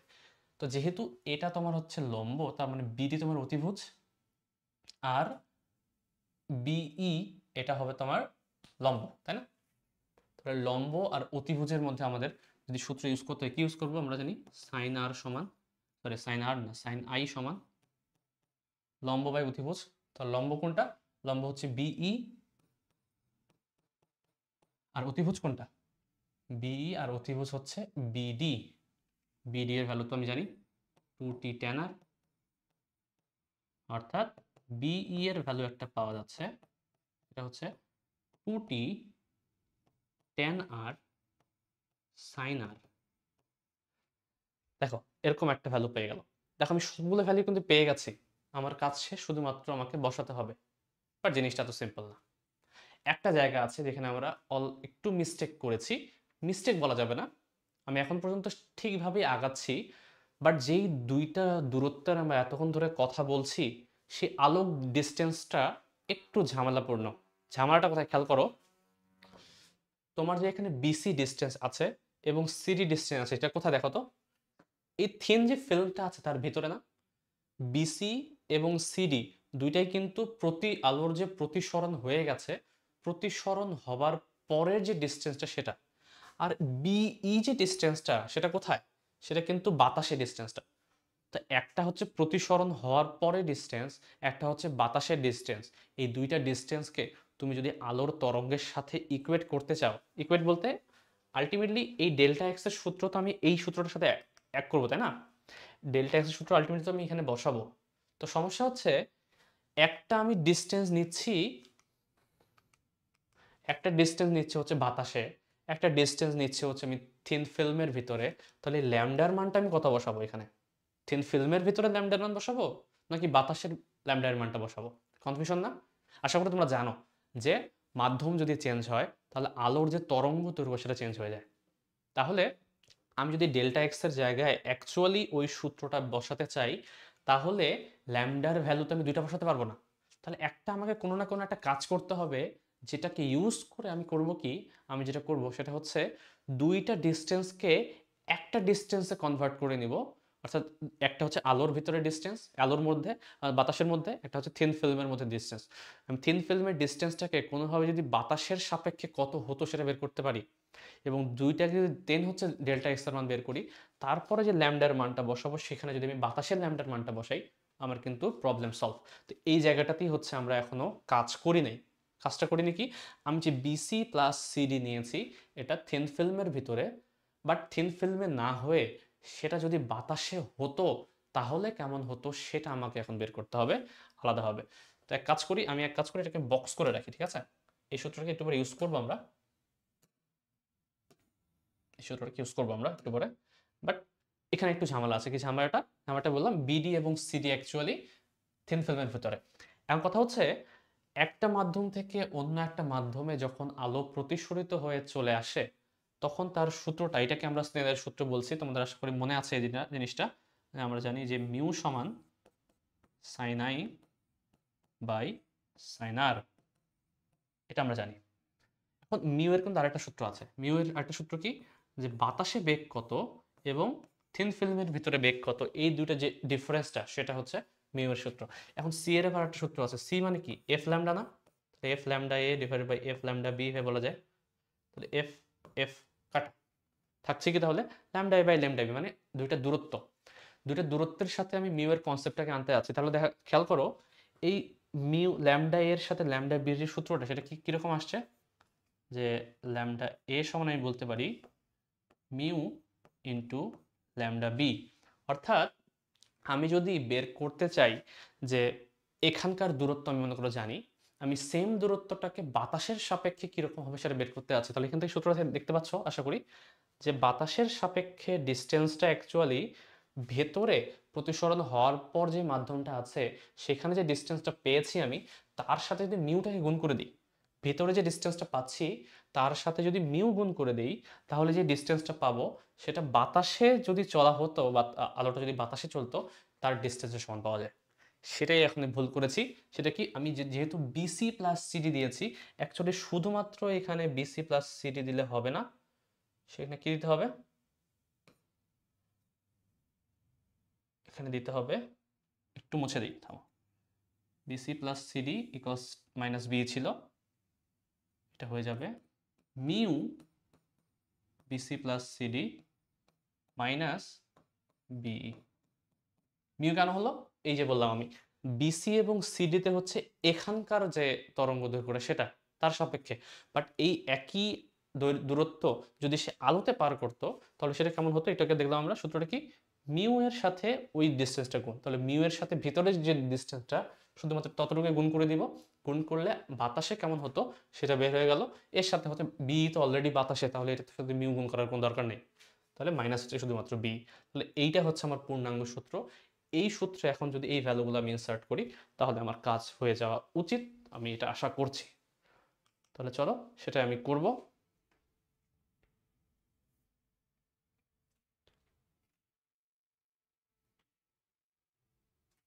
এটাই করি, থাম, এটা একটু মুছে দিই। দেখো, তাহলে সেটাই আমি করবো এখন, যে আমার টার্গেট কি এখন, ডেল্টা এক্স সমান mu BC plus CD minus BE. এখন বিসি এর ভ্যালু কত, বিসি এর ভ্যালু হচ্ছে টি বাই কসার, সিডিও টি বাই কসার, যোগ করলে কত হয়, 2t by cos r. BC plus CD একসাথে লিখে দেখি, আচ্ছা তোমাদের সুবিধার জন্য একবার লিখি, T by cos r, T by cos r minus B E, B E কত, 2t tan r sin r, 2t tan r sin r।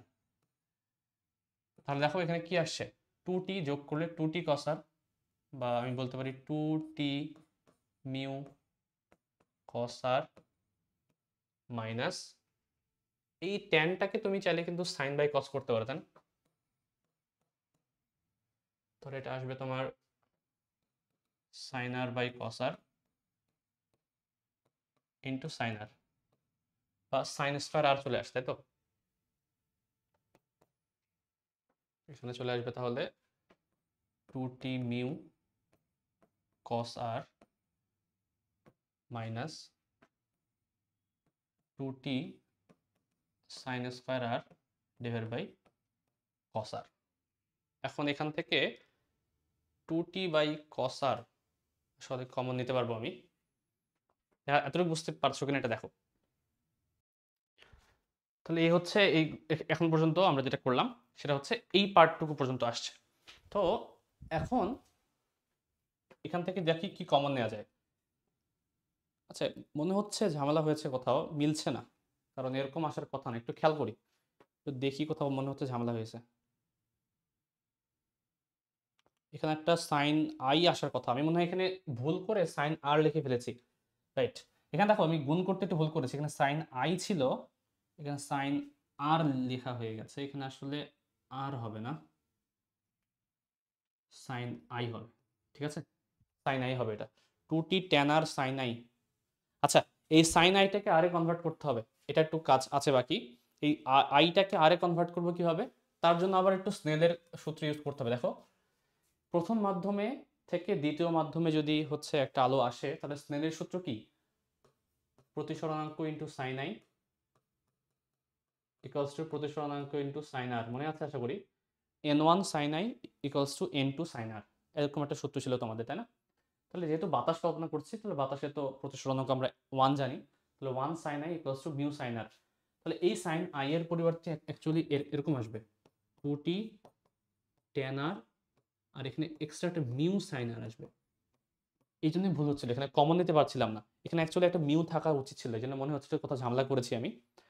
এখানে অ্যাকচুয়ালি কি হবে তাহলে 2t tan r mu sine r, আমি তাহলে এখানে লিখতে একটু ভুল করেছি, 2t tan r sin r, এখানে একটা মিউ অ্যাড করে দিই, মিউ অ্যাড করে দিই, এখানে একটা মিউ অ্যাড করে দিই, এইখানে একটা মিউ অ্যাড করে দিই, তাহলে মিলবে। তাহলে তুমি দেখো এখানে 2t মিউ আমি divide by cos r common নিতে পারবো, 2t mu by cos r equals to কত আসে, এখানে আসে 1 মাইনাস সাইন স্কয়ার আর, ঠিক আছে না, এত পর্যন্ত ম্যাথমেটিক্যালি একটু ঝামেলার কারণে সূত্রটা উল্টাপাল্টা আসছিল, এখন ঠিক আছে আশা করি। এখন দেখো 1 মাইনাস সাইন স্কয়ার আর মানে কত? অবশ্যই কস স্কয়ার আর। তাহলে এটা আসবে হচ্ছে, সরি, এটা আসবে 2t মিউ, এই পাশ থেকে দেখি, ডিভাইড বাই কস আর, আর 1 মাইনাস সাইন স্কয়ার আর মানে হচ্ছে কস স্কয়ার আর। তাহলে একটা তো কেটে যাবে, থাকবে হচ্ছে 2t mu cos r. This is the expression of delta x বা পথ পার্থক্য। দেখো এই জিনিসটা বের করার জন্য কত কি কাহিনী করলাম, যে পথ পার্থক্যের যে সূত্রটা সেটা কেমন হবে সেটা আমরা বের করার ট্রাই করলাম এতক্ষণ ধরে। এবং এই যে সূত্রটা আছে, এই সূত্রের পরিবর্তে আমরা হয় এই দুইটা বসাবো অথবা এই দুইটা বসাবো। যদি হচ্ছে কেউ চেঞ্জ না হয় তাহলে এটা, যদি দুইজনেই চেঞ্জ হয় তবুও সূত্র এটা, যদি শুধুমাত্র একজন চেঞ্জ হয় তাহলে সূত্র হচ্ছে এটা। আশা করি বুঝতে পারা গেছো। ডেল্টা এক্স এর আমরা মেইন সূত্র হচ্ছে ডেল্টা এক্স সমান 2t মিউ কস আর। এটা সমান আবার কি এন ল্যামডা লিখবো নাকি অন্য কিছু লিখবো সেটা সম্পূর্ণ ডিপেন্ড করছে চেঞ্জ হচ্ছে কে কে। তো এই যে সূত্রটা, এটা যদি বুঝতে পারা যায় এখন পর্যন্ত, আমরা ম্যাথটা করতে খুব বেশি হলে 2 থেকে 3 মিনিট লাগবে। বাট ম্যাথটা আসলে বোঝানোর উদ্দেশ্য ছিল না আমার, আমার উদ্দেশ্য ছিল যে তোমরা এই সূত্রটাকে কি বুঝতে পারো কিনা। তো চলো, আমাদের যেটা টার্গেট ছিল একটা প্রবলেমকে সলভ করা, সেই প্রবলেমটাকে এখন আমরা করে ফেলবো এই কনসেপ্টটাকে ইউজ করে, যে থিন ফিল্ম ইন্টারফারেন্সের। তাহলে এই সূত্রটা, প্রশ্নটা কি ছিল আরেকবার একটু পড়ে নিই, এবার একটু বাংলায় পড়ে নিই, ঠিক আছে? একটু পুরো কাচের প্লেট আঁকি, আগে পড়তে পড়তে আঁকি। একটা হচ্ছে কাচের প্লেট,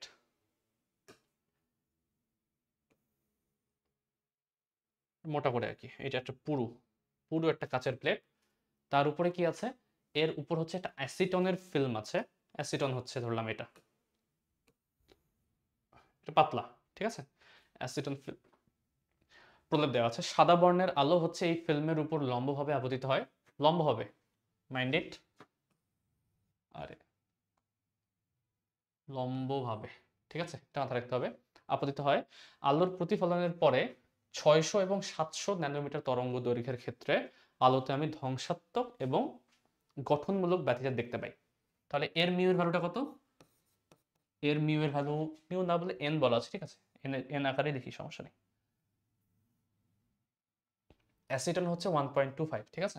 তাহলে এটা হচ্ছে অ্যাসিটন 1.25, আর এটা যে কাঁচ, এই কাঁচের ভ্যালু হচ্ছে 1.5, তাহলে এটা হচ্ছে 1.50, ঠিক আছে?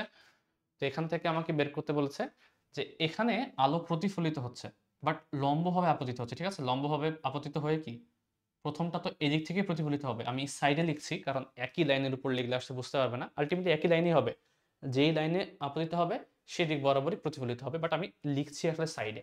তাহলে আপতিত হচ্ছে লম্ব হবে, অবশ্যই প্রতিফলিত হবে লম্ব হবে, এবং একটা পার্ট প্রতিসরণ ঘটে নিচে চলে আসবে। প্রতিসরণের পরে এরও কিন্তু একটা প্রতিফলন ঘটবে, সেটা হচ্ছে আবার উপরের দিকে আসবে। আমাকে এখন দেখতে হবে কে কে উল্টে যাচ্ছে, এখানে কি দুইজনই উল্টে যাচ্ছে নাকি একজন উল্টে যাবে। আমি কি বলেছিলাম, হালকা থেকে যদি ঘনতে আসে তাহলে সে শিফট করে উল্টে যাবে, আর যদি ঘন থেকে হালকায় আসে তাহলে সে উল্টে যাবে না, ঠিক আছে? তবে এখানে দেখো প্রথম যে আলোটা, প্রথম আলোটা হচ্ছে কি, প্রথম আলোটা প্রতিসরণের পরে, বা প্রথম সার্ফেসের কথা বলি, অ্যাসিটন ফিল্মের উপর প্রথম যে সারফেসে আছে সে কি হালকা থেকে ঘন দিকে আসছে না, আলটিমেটলি তো বাতাস, বাতাস কত, বাতাস হচ্ছে 1, প্রতিসরণের মান হচ্ছে 1। তাহলে প্রথমটা যেহেতু 1 থেকে 1.25-এ আসছে, তার মানে কি ঘন মাধ্যমে আসে, তাহলে ঘন মাধ্যমে যদি আসে, তাহলে ঘন মাধ্যমে যদি আসে, হালকা থেকে যদি ঘনতে আসে, তাহলে কি কাহিনীটা হচ্ছে এখানে, যে হালকা থেকে যেহেতু ঘনতে আসছে তার মানে এ শিফট করে উল্টে যাবে, আমি একটু আগে বললাম, তার মানে প্রথমটা উল্টে যাচ্ছে। সেকেন্ড যেটা প্রতিসরণ হওয়ার পরে আসছে, সেকেন্ড লেয়ারে যে আঘাত পাচ্ছে, সে কিন্তু 1.25 থেকে 1.5-এর একটা মাধ্যমে আঘাত পায়, তো সেও কিন্তু ঘন থেকে আরো ঘন একটা মাধ্যমে আঘাত পাচ্ছে, তাহলে সেও উল্টে যাবে। আলটিমেটলি এই তরঙ্গ যেটা আসছিল, মেইন যে তরঙ্গটা, সেটা ফার্স্ট লেয়ারের পরে উল্টে যাবে, সেকেন্ড লেয়ারে ধাক্কা পাওয়ার পরে উল্টে যাবে, দুইজনই উল্টে গিয়ে আলটিমেটলি যে সূত্রটা দাঁড়াবে এখন আমার, সেই সূত্রটা হয়ে যাবে আমার প্রথম যে সূত্রটা, ডেল্টা এক্স সমান এন ল্যামডা যদি হচ্ছে গঠনমূলক হয়, আর হচ্ছে এই এন প্লাস হাফ ল্যামডা যদি হচ্ছে ধ্বংসাত্মক হয়। এই আমার সূত্র হয়ে যাবে। তাহলে এই সূত্রটাই আমরা অ্যাপ্লাই করবো এখন ডেল্টা এক্স এর পরিবর্তে, যে ডেল্টা এক্স সমান, অলরেডি আমরা সূত্র জানি, এটা আগে বসাই, 2t মিউ কস আর, 2t মিউ কস আর, এবং সূত্র তোমাকে বলে দিচ্ছি লম্বভাবে আপতিত হয়। লম্বভাবে আপতিত হয় মানে কি, আর ছিল কি, আর ছিল প্রতিসরণ কোণ। কেউ যদি লম্বভাবে আপতিত হয় তাহলে সে প্রতিসরণ হবে লম্বভাবে, এবং তাহলে কি লম্বের সাথে কোণটা কত, 0 ডিগ্রি না? এখানে আর সমান আসলে 0 ডিগ্রি বলা আছে। আর সমান যদি 0 ডিগ্রি হয় তাহলে সূত্রটা কি চেঞ্জ হয়ে যাবে না? এটা হয়ে যাবে 2t মিউ, এটা হচ্ছে ডেল্টা এক্স। তাহলে 2t মিউ এর ডেল্টা এক্স এর সূত্র পাওয়া যাচ্ছে। তাহলে এটা হচ্ছে কখন অ্যাপ্লিকেবল হবে? দুইটার ক্ষেত্রে অ্যাপ্লিকেবল, বাট দুই ক্ষেত্রে দুই রকম সূত্র। প্রথমটাতে আসি। প্রথম হচ্ছে 600 ন্যানোমিটার যখন আমি ইউজ করি তখন সে ধ্বংসাত্মক ব্যতিচার দেয়। তাহলে 600 ন্যানোমিটারের ক্ষেত্রে সূত্রটা কেমন হবে? যেহেতু ধ্বংসাত্মক এবং যেহেতু দুইজনই উল্টে যাচ্ছে, তাহলে ধ্বংসাত্মকের অ্যাকচুয়াল সূত্রটা হয়ে যাবে n প্লাস হাফ, আমি প্লাসটা ইউজ করছি, ঠিক আছে, n plus half lambda, n plus half lambda হবে। একই রকম ভাবে আমি যদি বলি হচ্ছে এখন 700 ন্যানোমিটারের ক্ষেত্রে, 700 ন্যানোমিটারের ক্ষেত্রে সে একটা কি পাচ্ছে, গঠনমূলক ব্যতিচার পাবে। তাহলে ডেল্টা এক্স সমান আমি বলতে পারি হচ্ছে n ল্যামডা। তাহলে এখান থেকে ডেল্টা এক্স এর পরিবর্তে কত বসাবো? এটা বসাবো 2t মিউ সমান n প্লাস হাফ ল্যামডা, আর এখান থেকে 2t মিউ সমান n ল্যামডা। তাহলে এখানে এক একটাতে এক একটা মান বসাবো। ল্যামডার মান এখানে দেওয়া আছে কত, 600 ন্যানোমিটার, তাহলে ল্যামডার মান বসিয়ে দিই। তাহলে এখান থেকে 2t, এখানে মিউটা কার ছিল? মিউটা কিন্তু অ্যাসিটনের মিউ ছিল, মাথায় রাখতে হবে। প্রলেপটার, অ্যাসিটন মানে হচ্ছে থিন ফিল্মটা, তার প্রলেপ ছিল। এখানে কিন্তু এবার 1.5 ভুল করে বসিও না। আচ্ছা, একটা জিনিস বলতে ভুলে গেছি, এই আলোটা কিন্তু সেকেন্ড মাধ্যমেও আসবে, অর্থাৎ এখান থেকেও কিন্তু প্রতিসরিত হওয়ার পর এখানে আরেকটা প্রতিফলন ঘটবে। বাট এটা আমার দরকার আছে? আমার তো থিন ফিল্মের কথা বলেছে, থিন ফিল্মের থিকনেস কত, এটা আমার আসলে নেগলেক্ট করলেও হবে, এটা আমার কোনো কাজে আসবে না এই ভ্যালুটা। তাহলে 2t মিউ, মিউ এর জায়গায় কথা বসাবো 1.25 ইকুয়ালস টু, আচ্ছা এক কাজ করি, এটা হিজিবিজি হয়ে আছে, পরের পেজে বসে একটু, এটার মানটা পরের পেজে বসাবো।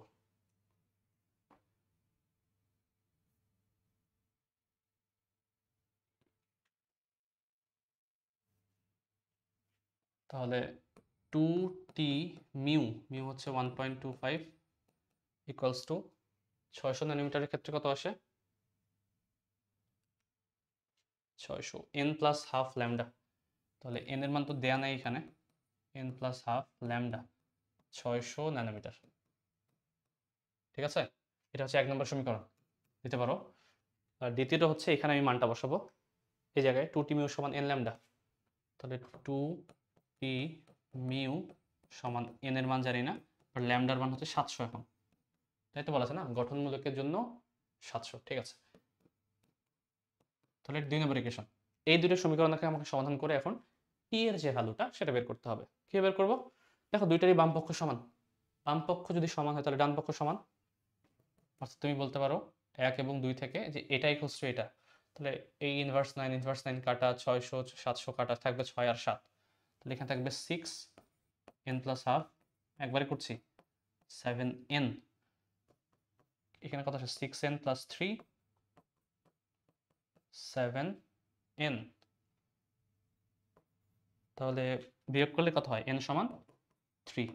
তার মানে এই যে শর্তটা দেওয়া আছে, 3 নাম্বার যে জিনিসটা আছে, 3 নাম্বার গঠনমূলক বা ধ্বংসাত্মক ব্যতিচার, সেটার জন্য সত্যি।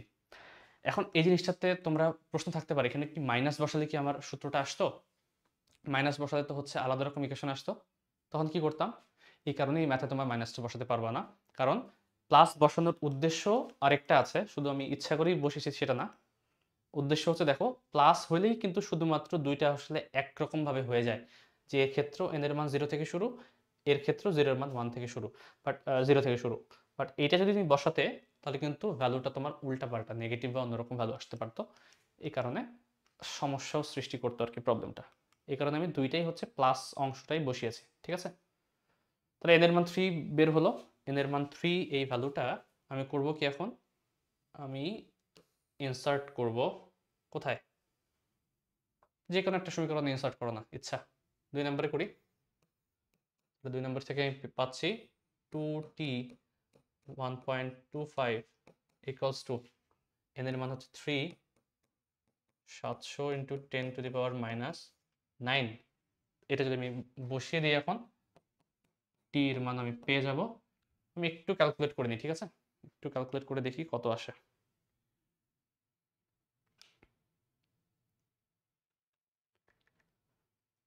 3 into 700 10 to the power minus 9 divide by 2 1.25। এটা আমি একবারে ন্যানোমিটারে বসাচ্ছি। আমার আসছে 840 ন্যানোমিটার। এই হচ্ছে আনসার। ম্যাথটা খুবই সহজ একটা ম্যাথ, বাট একটা সিম্পল ম্যাথ করার জন্য তোমাদের পুরো একটা থিওরি বোঝানো লাগলো আমাকে। তো আমি আশা করছি তোমরা বুঝতে পেরেছো, একদম বেসিক থেকে শুরু করে একদম এন্ড পর্যন্ত কিভাবে কোন জিনিসটা আসলো, কিভাবে কাজ করে, থিন ফিল্ম ইন্টারফারেন্স জিনিসটা কি, এটা সম্পূর্ণরূপে যদি বোঝাতে পারি তাহলে আমি ভাববো যে এই 1 ঘন্টা বা 1.5 ঘন্টা হয়ে গেছে এই ক্লাসের আমার সার্থক হয়েছে। এখান থেকে তোমরা যদি এই যে কনসেপ্টটা পড়লা, এই কনসেপ্টকে ইউজ করে এখন তোমরা বুয়েট 19-20 সালের যে প্রশ্নটা আছে সেটা নিয়ে বসো, সেটাকে সলভ করো, দেখবা যে জিনিসটা ইজি মনে হচ্ছে। এখানে হচ্ছে দুইটাই উল্টে গেছে, এই প্রশ্নে যেটা প্রশ্ন নিয়েছি আমি, দুইটাই উল্টে গেছে বলে সূত্রটা এরকম হয়েছে। গঠনমূলকের জন্য এটা, ধ্বংসাত্মকের জন্য হচ্ছে এটা, ঠিক আছে? উল্টা বললাম, গঠনমূলকের জন্য এটা, ধ্বংসাত্মকের জন্য এটা। বাট ওই যে বইটা যে ম্যাথটা দিয়েছিল সেটাতে শুধুমাত্র একজন উল্টে যায়, এ কারণে সূত্রটা সোয়াপ হয়ে যাবে। তখন তোমার হচ্ছে গঠনমূলকের জন্য হয়ে যাবে হচ্ছে এটা, ধ্বংসাত্মকের জন্য সূত্র হয়ে যাবে হচ্ছে এটা। তো সেই ক্ষেত্রে তোমার আনসারটা কিন্তু আলাদা রকম হবে। এই কারণে অনেকের কাছে প্রশ্ন থাকে কেন তোমার গঠনমূলকের জন্য এই সূত্র ইউজ করলো, এর ব্যাখ্যা কিন্তু আমি আজকে দিয়ে দিয়েছি। তো এই ছিল আজকের আমাদের এই বিশাল টপিকটা, থিন ফিল্ম ইন্টারফারেন্স। এর পরেও কারো যদি সমস্যা থাকে, আশা করি সমস্যা থাকবে না, বাট যদি কারো সমস্যা থাকে আমি আছি, কমেন্ট করো আমাকে। আর হচ্ছে ভিডিওটা হচ্ছে তোমরা শেয়ার করে দাও সবার মাঝে, তোমাদের ফ্রেন্ডস যারা আছে। এমন ভেবো না যে শেয়ার করলেও সেও শিখে যাবে, তো সেও তো আমার সাথে কমপ্লিট করতে পারবে, বাট এরকম না। যত শেয়ার করবে তোমার মধ্যে কিন্তু তত হচ্ছে কনফিডেন্স বাড়বে। তুমি হচ্ছে আলটিমেটলি মানুষকে যখন শেখাতে যাবে তখন কিন্তু নিজের যে ভুলটা আছে সেটা কিন্তু তুমি বুঝতে পারবে। দেখো, আমি তোমাদের শেখাতে গিয়ে আমার যে ভুলগুলো আছে সেগুলো আমি কিন্তু শুধরে নিচ্ছি ধীরে ধীরে আলটিমেটলি, ঠিক আছে? তো এই জন্য শেয়ার করো সবার সাথে, হচ্ছে ডিসকাস করো এই টপিকটা। নতুন যেহেতু টপিক, একেবারেই আমাদের বইয়ে ডিরেক্টলি দেয়া নাই, বিভিন্ন বইয়ে, বাইরের বইয়ে দেয়া আছে, যেটা আমি এই বই দেখতে পাচ্ছ তোমরা, কি এই যে এপাশে রেজনিক এন্ড হেলিডের বই থেকে নিয়েছি। তো এই বই টপিকটুকু ভালো মতো দেওয়া আছে, তো সেখান থেকে আমি আজকে ডিসকাস করলাম। তো আশা করি বুঝতে পারা গেছে। এর পরেও হচ্ছে আমরা নতুন ভিডিওতে নতুন কোনো টপিক নিয়ে আলোচনা করব। তো সেই পর্যন্ত সবাই ভালো থাকো। আসসালামু আলাইকুম, দেখা হবে নেক্সট ভিডিওতে। আল্লাহ হাফেজ।